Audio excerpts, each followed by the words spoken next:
नमस्कार. संघर्ष वृत्तवाहिनीमध्ये आपलं स्वागत. घेऊया ठाणे आणि आसपासच्या परिसरामधील घडणाऱ्या महत्त्वाच्या घडामोडींचा आढावा. भारतीय जनता पार्टीचे ठाणे शहर जिल्हा उपाध्यक्ष, स्वामी फाउंडेशनचे संस्थापक अध्यक्ष महेश कदम यांनी वाढदिवसानिमित्त ठाणेकरांना मदतीचं आवाहन केलं आहे.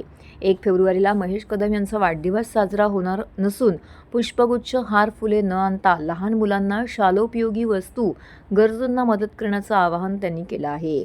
यानिमित्त ठाण्यातील आधार हॉस्पिटल येथे कर्करोगाने ग्रस्त असलेल्या शिवराम भोसले यांना महेश कदम यांनी स्वतः मदत करत ठाणेकर नागरिकांना मदतीचं आवाहन केलं आहे. यावेळी रुग्ण शिवराम भोसले त्याचे कुटुंबीय उपस्थित होते. गेल्या 1 महिन्याभरापासून सोलापूरचे शिवराम भोसले हे आधार हॉस्पिटलमध्ये याबाबत उपचार घेत आहेत. मात्र उपचाराचा खर्च न परवडला असल्याने महेश कदम यांनी स्वतः मदत करून ठाणेकर नागरिकांना मदतीचं आवाहन केलं आहे. जीपी नंबर काय आहे? एनजीओचा स्कॅन असतो नंबर. ठीक आहे, तो शेअर करा. सोलापूरचे सुपुत्र शिवराम नामदेव भोसले या 34 वर्षाच्या तरुणाला गेली महिना ते 1.5 महिन्यापासून या मानव आधार फाउंडेशनने आधार हॉस्पिटल हे ट्रीटमेंट करतायत. आणि आतापर्यंत ह्या शिवरामला जो काय कर्करोगाचा ट्यूमर जो शौच्या जागी झालेला, ट्यूमरची पूर्णपणे यशस्वी शस्त्रक्रिया झालेली आहे. पण याच्या पुढचा खर्च जो असणार आहे तो केमोथेरपीचा खर्च या शिवरामला व्हावा म्हणून आपण ठाणेकरांना एक विनंतीपूर्वक आवाहन केलंय की सोलापूरच्या सुपुत्राला आपण ठाण्याचा पाहुणा म्हणून भविष्यात ठणठणीत बरा होऊन त्याला सोलापूरला पोचवावा ही सगळ्यांना विनंती. आणि 5, 50, 100, 500, 1000, 2000, 5000 जे आपल्या यथाशक्ती इच्छा असेल तशी शिवरामला मदत करावी. एवढी मोठी ट्यूमरची सर्जरी यावरती झालेली आहे. एवढं 1 वर्षाचा हा आजार घेऊन तो स्वतः जगत होता. घरची पार्श्वभूमी शेतकरी कुटुंबातला, आपल्या गाई म्हशी विकून तो स्वतः रिक्षा विकून तो आज आपल्या आईला धर्मपत्नीला घेऊन आज गेली 1.5 महिना या इथे राहतोय. निशुल्क 1 रुपयाचा खर्च न करता सुनील चौधरी आणि त्यांची टीम त्याची शुश्रूषा करताय. पण महत्वाचा कर्करोगानंतरची जी शस्त्रक्रिया असते ती डॉक्टर सुशील दुबे यांनी यशस्वीरित्या पार पाडली आणि त्याला प्लॅस्टिक सर्जन माध्यमातून त्याच्यावर प्लॅस्टिक सर्जरी केली. पण भविष्यात होणारा केमोथेरपीचा खर्च ठाणेकरांनी उचलावा म्हणून आज स्वामी फाउंडेशनतर्फे त्याला 15,000चा धनादेश आपण या पेटीमध्ये दिलेला आहे. आम्ही ठाणेकरांना विनंती करेन की आपणही आपल्या ऐपतीप्रमाणे शिवरामला या केमोथेरपीचा खर्च करून एक माणुसकीचा एक नवीन पायंडा पाडावा. कारण ठाणेकर हा आपला भावनिक आहे, सामाजिक आहे आणि जेव्हा जेव्हा कोणाला गरज असते तेव्हा ठाणेकर भरभरून मदत करतो. तसं आपल्या शिवरामने मदत करावी. मिस्टर भोसले हे जेव्हा सोलापूरहून ठाण्याला आले तेव्हा पेशंटला माहिती पडलं की 1 वर्षापासून जे ट्रीटमेंट घेत आहेत ते कॅन्सरचं नव्हतं. जेव्हा आले तेव्हा कॅन्सर पसरलेला होता. जेव्हा आपण ते ट्यूमर काढून बायोप्सीला पाठवली तेव्हा ते डायग्नोसिस झालं की त्यांना इविंग सार्कोमा नावाचा एक रेअर ट्यूमर आहे जे खूप कमी लोकांना होतो. त्याच्यासाठी सर्जरी, किमोथेरपी आणि रेडिओथेरपी ह्या सगळ्या प्रकार लागतात. तरीही त्याचा उपचार अवघड असतो. तर आता ह्या पेशंटचं जो ट्यूमर वाढलेलं होतं ते सगळं आम्ही सर्जरी करून काढून टाकलेली आहे. त्याला किमोथेरपीची फार गरज आहे. किमोथेरपी नाही दिली तर त्याचा पाय वाचवण्याची शक्यता खूप कमी आहे. गावाकडचा शेतकरी माणूस असल्यामुळे पायाचं किती महत्त्व असतं हे आपण सगळ्यांना माहिती आहे. तर कृपा करून सगळ्यांनी त्याची मदत करावी. 1 वर्ष किमोथेरपी आणि किमोथेरपीमुळे होणाऱ्या कॉम्प्लिकेशनसाठी त्याला मदतीने सहकार्य करावे अशी माझी रिक्वेस्ट आहे सगळ्यांना. ठाणे महानगरपालिकेचे मालमत्ता कर म्हणजेच प्रॉपर्टी टॅक्स भरण्याचे आवाहन. सन 2022-23 या आर्थिक वर्षाचे मालमत्ता कराचे म्हणजेच प्रॉपर्टी टॅक्सचे बिल ठाणेकर करदात्यांना महापालिकेमार्फत आर्थिक वर्षाच्या सुरुवातीस म्हणजेच माहे एप्रिल 2022 मध्ये देण्यात आलेले आहे. तथापि अद्यापही काही करदात्यांनी मालमत्ता कर महापालिकेकडे जमा केलेला नाही. सध्या आर्थिक वर्षाचा अंतिम टप्पा सुरू झाला आहे. मालमत्ता कर वसुलीसाठी महापालिकेतर्फे कडक कारवाई हाती घेण्यात आली आहे. या अंतर्गत जंगम मालमत्ता, टीव्ही, फ्रीज, वाहन व इतर जप्त करणे तसेच स्थावर मालमत्ता वॉरंट बजावून जप्त करण्यात येत असून मालमत्तेचा जाहीर विक्रीद्वारे लिलाव करून कराची रक्कम वसूल करण्यात येत आहे. मालमत्तेस पाणी पुरवठा करण्यात येणारे नळ संयोजन खंडित करण्यात येत आहेत. त्याचप्रमाणे थकीत मालमत्ता करावर 2% व्याज आकारले जात असल्याने भरावयाची रक्कम वाढत आहे. आपला मालमत्ता कर propertytax.thanecity.gov.in या लिंकद्वारे तसंच गुगल पे, फोन पे, पेटीएम याद्वारे ऑनलाईन पद्धतीने करण्याची सुविधा उपलब्ध करून दिली आहे.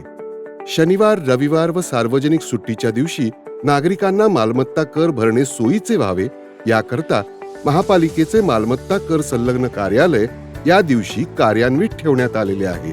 तरी मालमत्ता कर वसुलीची अप्रिय कारवाई टाळण्याच्या दृष्टिकोनातून मालमत्ता कर भरून महापालिकेस सहकार्य करावे.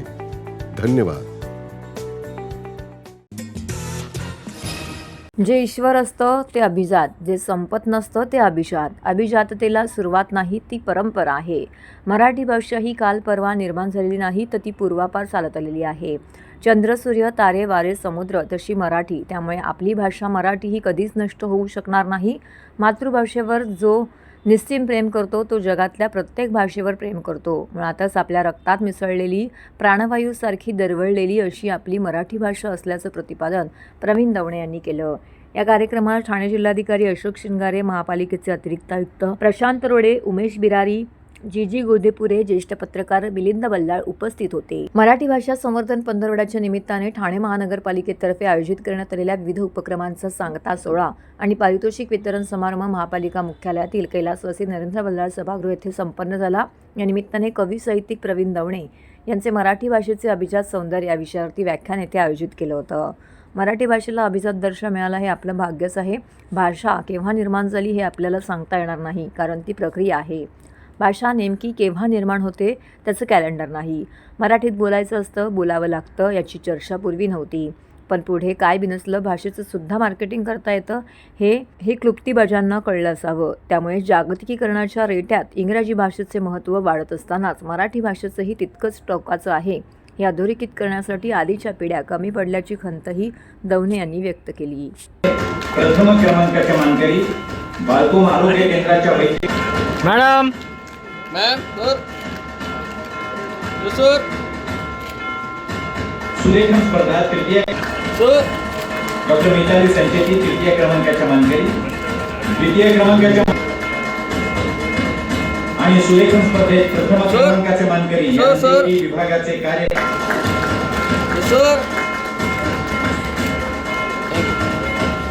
घेण्यात आली होती. या वक्तृत्व कर्मचारी अशी स्वतंत्र सर्व अधिकारी कर्मचाऱ्यांसाठी ही वक्तृत्व स्पर्धा खुली होती. ठाकरे परिचर्या प्रशिक्षण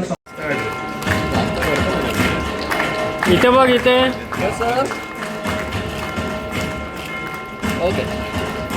आणि पल्लवी स्पर्धा थँक्यू. धन्यवाद.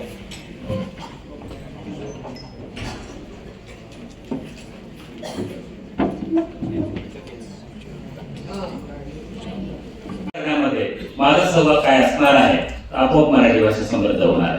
उमेशने त्यांच्या प्रास्ताविकामध्ये सांगितलं, कपडे फाटलेल्या मराठी भाषेला मुकुट किंवा मुकुटाच्या संदर्भामध्ये एका वक्त्यानं जे निवेदन केलं होतं त्या संदर्भामध्ये मी त्या निवेदनाशी निश्चितपणानं थोडासा सहमत नाही, असहमत आहे.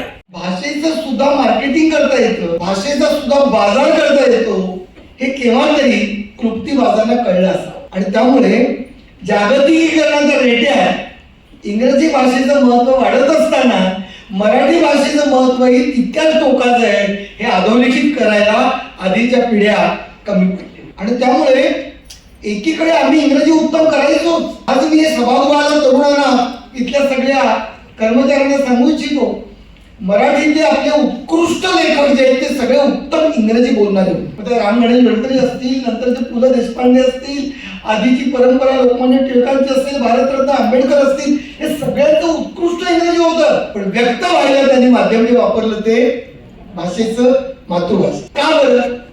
याचं कारण तुम्ही मान्य कराल की एक यंत्रभाषा म्हणून, तंत्रभाषा म्हणून, पोटासाठी म्हणून इंग्रजीचं महत्व आपण नाकारत नव्हतो. पण व्यक्त करायला आपल्याला आईचीच भाषा ही सोपी वाटेल. काय झालं नेमकं? आतल्या आत नसा तुटाव्यात, वाक्य ऐका, आतल्या आत नसा तुटाव्यात, संवेदना विखुरल्या जाव्यात, त्याप्रमाणे भाषेचं झालंय. आई वडील आडनावानी मराठी, शिकायचं इंग्रजी, बघायचं हिंदी, या सगळ्यामध्ये आत्ताच्या ताज्या पिढीची भाषा कोणती आहे? आणि त्यामुळे दुभंगलेलं व्यक्तिमत्व ज्याप्रमाणे मानसशास्त्रात असतं तशी आता त्रिभंगलेली पिढी. आणि सगळ्यात काळजीचं कारण हे, म्हणून मगाशी अशोक साहेब आपण बोलता बोलता जे बोललात ते मी जे अधोरेखित करतो, आणि खाजगी जे आपण बोलतो त्यामध्ये अधिक मनातलं बोलून जातं. आणि तुम्ही म्हणालात की आता आपली पिढी, या पिढीने, आपली पिढी, माझी पिढी यांनी जर आता पुढाकार जर घेतला नाही तर हे सगळं निष्ठूर जाईल. आणि म्हणून हा भाषा संवर्धन पंधरवडा. नवी मुंबईसारखा कारभार ठाण्यामध्ये करायचा असून त्यासाठी ठाण्यात ओन्ली कमळ फुलवायचं आहे. तसेच लवकरच ठाणेकर जनतेच्या प्रेमाखातर गडकरी रंगायतनमध्ये पूर्वीप्रमाणे जनता दरबार भरवणार असल्याचा निर्धार राज्याचे वनमंत्री तथा पालघरचे पालकमंत्री गणेश नाईक यांनी व्यक्त केला आहे. भाजपाचे कोपरी पाचपाकडी विधानसभा क्षेत्राचे प्रभारी माजी नगरसेवक भरत चव्हाण व भाजपा युवा मोर्चाचे प्रदेश सरचिटणीस ओमकार चव्हाण यांच्या वतीने कोपरीमधील आनंद बँक्वेट सभागृहामध्ये वनमंत्री गणेश नाईक यांचा भव्य नागरी सत्कार करण्यात आला. या प्रसंगी भाजप ठाणे जिल्हा अध्यक्ष संजय वाघुले, महिला अध्यक्ष स्नेहा पाटील, माजी नगरसेवक भरत चव्हाण, रुद्र प्रतिष्ठानचे ॲडव्होकेट धनंजय सिंह उपस्थित होते. नागरी सत्काराला उत्तर देताना गणेश नाईक यांनी आजवरच्या राजकीय वाटचालींचा उल्लेख करत दुसऱ्याला वाईट बोलून तुम्ही मोठे होऊ शकत नाही, सकारात्मक राहून जगा असा टोला लगावून आजकाल राजकारणाचा स्तर खाली गेल्याची खंत व्यक्त केली. ऐरोली मतदार संघातून पक्षाने मला उमेदवारी दिली, पण कार्यकर्त्यांना सांगितलं होतं की कुणाचाही अपप्रचार किंवा कुणाविरुद्धही अनुद्गार काढायचे नाही, केवळ आपण काय करणार याचाच प्रचार केला. पुढे बोलताना त्यांनी शिवसेना राष्ट्रवादीनंतर आता भाजपमध्ये असल्याने भाजपासाठीच कार्यरत राहणार असल्याचं निक्षून सांगितलं. तसेच आजवर मिळालेल्या मताधिक्यांचा उहापोह केला. पूर्वी पालकमंत्री असताना गणेश नाईक ठाण्यामध्ये जनता दरबार भरवत असत. त्यांना त्याच धर्तीवरती थेट जिल्हाध्यक्ष वाघुले यांना उद्देशून प्रशासनाला आताच सांगून ठेवा असे निर्देश देत गणेश नाईक यांनी ठाण्याच्या जनतेच्या प्रेमाखातर गडकरी रंगायतमध्ये बसून पुन्हा एकदा जनता दरबार भरवणार असल्याचा निर्धार त्यांनी बोलून दाखवला आहे. पूर्ण ठाण्याच्या लोकांना रात्री पाण्याचा नळ खोलायला रात्री अपरात्री उठावं लागतं का नाही? नवी मुंबईमध्ये 24 तास पाणी, ऐकलंय का तुम्ही? 24/7. नवी मुंबईचं शिक्षण फुकट. नवी मुंबईमध्ये आता भविष्य काळामध्ये फुटपाथ फक्त चालणाऱ्यांसाठी, रस्ता कारसाठी, म्हणजे वाहतुकीसाठी, त्या ठिकाणी भिकारी मुक्त नवी मुंबई, तृतीयपंथी मुक्त, म्हणजे त्याला काय, त्या सगळ्यांचं पुनर्वसन करणार. भिकाऱ्यांना हॉकर्स प्लाझामध्ये फेरीवाल्यांना जागा मिळणार, हातगाडीवाल्यांना आणि पथरीवाल्यांना, भिकाऱ्यांना सुद्धा त्यांचं पुनर्वसन करून त्यांच्या मेडिकल करून त्यांना रोजगार मिळण्यासाठी सुद्धा प्रयत्न करणार.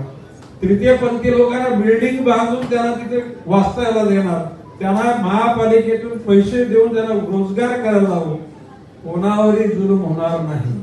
आणि अशा प्रकारची ठाण्यामध्ये व्यवस्था व्हावी अशी तुमची इच्छा असेल तर बाकी भारतीय जनता पक्षाचा ओनली कमल, ओनली विमल, विमल विमान,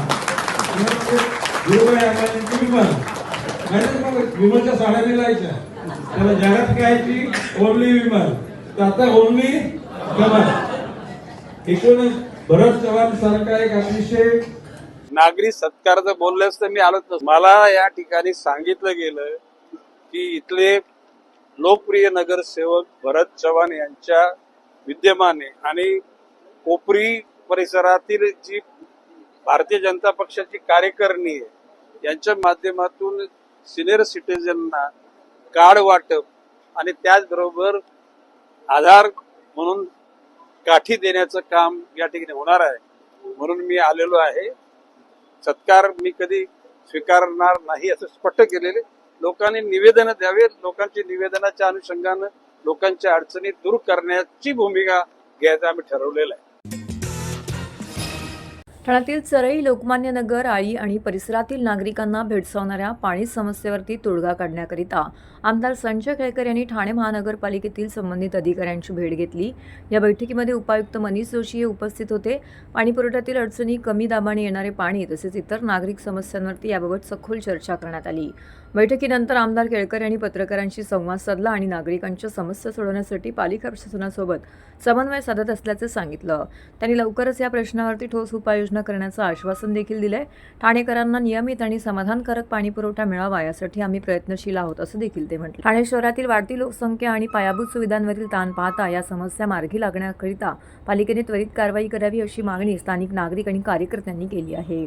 यावेळी आमदार संजय केळकर यांच्यासोबत माजी नगरसेवक सुनेश जोशी, परिवहन समिती सदस्य विकास पाटील, इतर मान्यवर पदाधिकारी आणि कार्यकर्ते उपस्थित होते. आज मी महापालिकेमध्ये अनेक विषयावर चर्चा करण्यासाठी आणि जे अफेक्टेड लोक त्या ठिकाणचे आहेत त्यांना या ठिकाणी बोलवून चर्चा केली. पहिला अत्यंत आनंदाची गोष्ट म्हणजे सफाई कामगारांचा जो विषय हा गाजत होता गेलं वर्षभर विधिमंडळात पण मी सातत्याने मांडत होतो की जो म्हणून घाणीत काम करतो तो सफाई कामगार आणि त्याला वारसा हक्क मिळाला पाहिजे. तर कोर्टाच्या माध्यमातून शासनाने देखील अधिकची कुमक पाठवून ती केस जिंकली आणि आमच्या म्हणण्याला त्या ठिकाणी दुजोरा मिळाला आणि प्रत्येकाला वारसा हक्क मिळणार अशा प्रकारचा कोर्टाने निर्णय दिला. तर त्यासंबंधीचं परत शासनाने देखील परिपत्रक काढायला पाहिजे.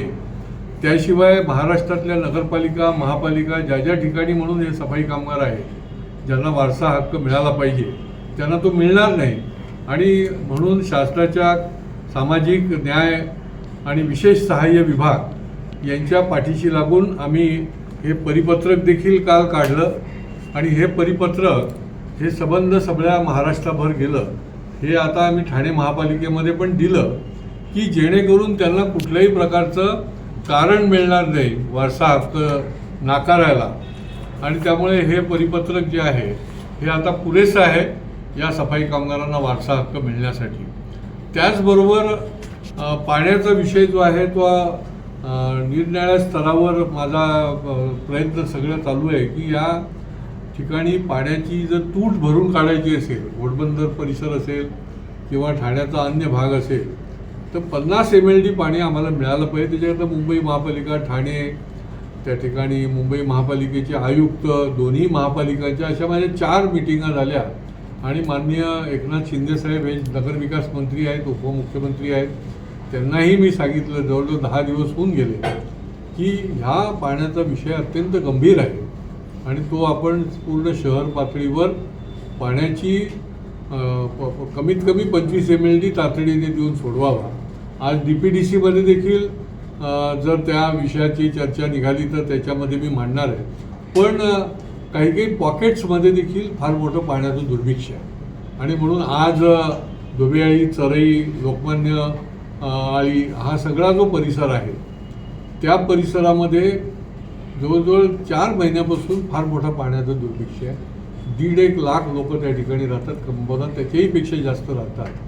तर आज पाणीपुरवठा खात्याच्या अधिकारी आणि त्या ठिकाणचे प्रातिनिधिक असे लोक, तसंच आमचे माजी नगरसेवक सुनेश जोशी, तसंच खारकराळीतली काही प्रतिनिधी, असं आम्ही एक मीटिंग घेऊन ॲक्शन प्लॅन ठरवला आहे.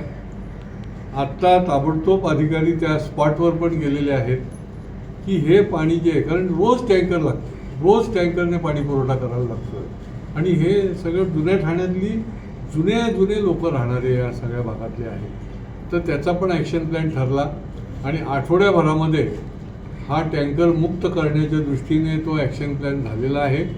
आठवड्याच्या नंतर जर झाला नाही तर पुन्हा त्याचा फॉलोअपची मीटिंग घेऊन जोवरी त्या ठिकाणी पाणीपुरवठा सुरळीत होत नाही तोपर्यंत आमचा हा पाठपुरावा आणि हे त्याच्यावरच्या उपाययोजना चालू राहणार आहे. ठाणे शहरात प्रजासत्ताक दिन ध्वजारोहण करीत विविध सामाजिक उपक्रम राबवीत साजरा करण्यात आला. सामाजिक प्रतिष्ठानचे स्वर्गीय सचिन शिंदे हे नेहमी प्रजासत्ताक दिनानिमित्त सामाजिक कार्यक्रमांचं आयोजन करत असे. त्यांची ही परंपरा त्यांच्या पश्चामध्ये त्यांची पत्नी प्राजक्ता शिंदे यांनी अविरत सुरू ठेवली आहे. त्यांनी सुरू केलेल्या उपक्रमातून शालेय मुलांना वस्तूंचं वाटप केलं जातं. तर आता हा उपक्रम त्यांची पत्नी प्राजक्ता सचिन शिंदे यांनी सुरू ठेवलेला आहे. याप्रसंगी काँग्रेसचे उपाध्यक्ष सुभाष टोमरे, प्रभाग क्रमांक 22चे वॉर्ड अध्यक्ष ॲडव्होकेट हियायत मुकादम, दीपक ठक्कर, शिरीष घरत, त्याचबरोबर काँग्रेसचे अनेक पदाधिकारी आणि कार्यकर्ते येथे उपस्थित होते. या कार्यक्रमांतर्गत शालेय मुलांना आवश्यक साहित्यांचं वाटप या ठिकाणी करण्यात आलं. अशा प्रकारे सामाजिक प्रतिष्ठानच्या वतीने प्रजासत्ताक दिन साजरा करण्यात आला.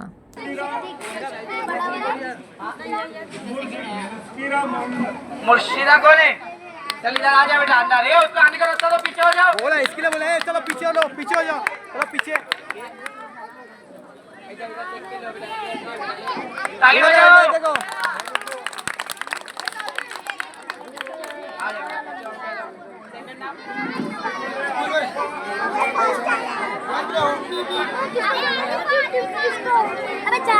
आतिफा, आतिफा आई। ए तुम लोग वापिस घुस गए, तुम लोग पीछे हटो ना, हटो पीछे। ए बच्चे लोग चलो पीछे पीछे हो जाओ। चले बेटा, ले वहाँ पे देखो बेटा, ताली बजाओ।